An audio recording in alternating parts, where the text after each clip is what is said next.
Ash Regan, SNP leadership contender, has been mocked after claiming an independent Scotland could ditch the pound after a couple of months.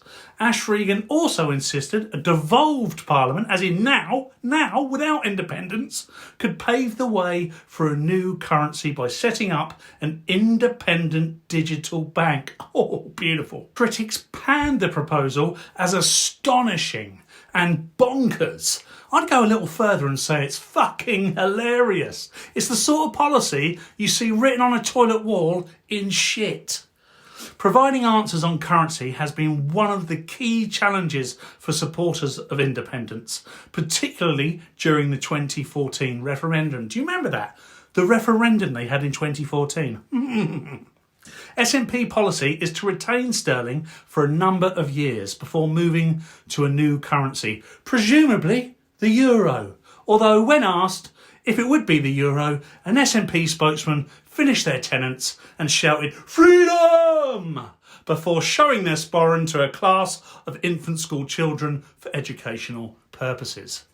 Regan, the SNP MSP, who is up against Kate Forbes and Humza Yousaf for the party leadership, told ITV Border that a newly independent Scotland would rely on sterling for only a couple of months.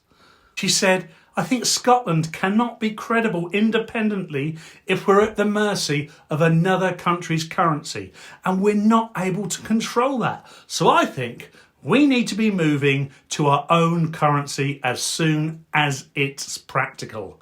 The MSP was then asked whether an independent Scotland would have to rely on sterling initially.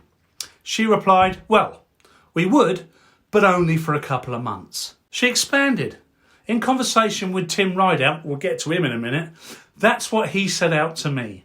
So what we would do if I become the leader, I am going to start working on what steps we can take now while we are not independent in order to build the infrastructure, which would let us move to a Scottish currency within months." Why have a Scottish currency, by the way? You're going to the fucking euro, you knob. Tim Rideout, an economist / full-blown crazy, who was suspended, by the way, for 6 months in 2022 for a racist tweet. Lovely and on brand. After tweeting, "How do we send this person back to Uganda?" in reference to Priti Patel. Stay classy, Tim, you spunk bubble. Regan insisted that a new central bank could be set up before Scotland was independent. So let's get this 100% right. Fuck me. Ash Regan is going to scrap the pound.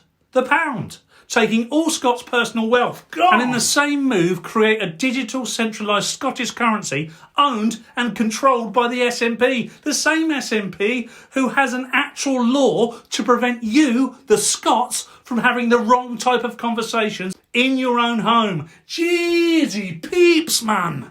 I'm going to take a look and see what steps we can take under the devolution settlement, but I am very clear we would need to get that infrastructure in place as soon as possible, she added. Labour MP Ian Murray, what have you got to say, Ian? An indie Scotland would keep the pound for a couple of months, then move to a Scottish currency with billions needed in reserves. Good point, matey peeps. Then presumably move to a euro, which is a currency you can't control, which is the reason you give you wouldn't keep the pound. This is astonishing. Fucking mental is what it is. SNP councillor Jeremy Fernandez tweeted, "I really tried to keep a positive outlook on the leadership campaign. These bonkers plans really undermine the case for independence." That's their own people. You're not wrong, Jeremy, me old mate. Policy ideas like this will set alarm bells ringing in the ears of people and businesses right across the country. Never mind a fag packet, this policy would leave space to spare on a postage stamp. The SNP's vagueness and deception on the currency questions was one of the principal reasons Scotland rejected separation in 2014. But these proposals are even more incredible. The crazy thing is, Ash Regan wasn't even questioned about this, yet Kate Forbes said she was a Christian and they're all over her like a wet flannel. Humza Yousaf must be rubbing his hands together, or two small boys, as is traditional in Holyrood.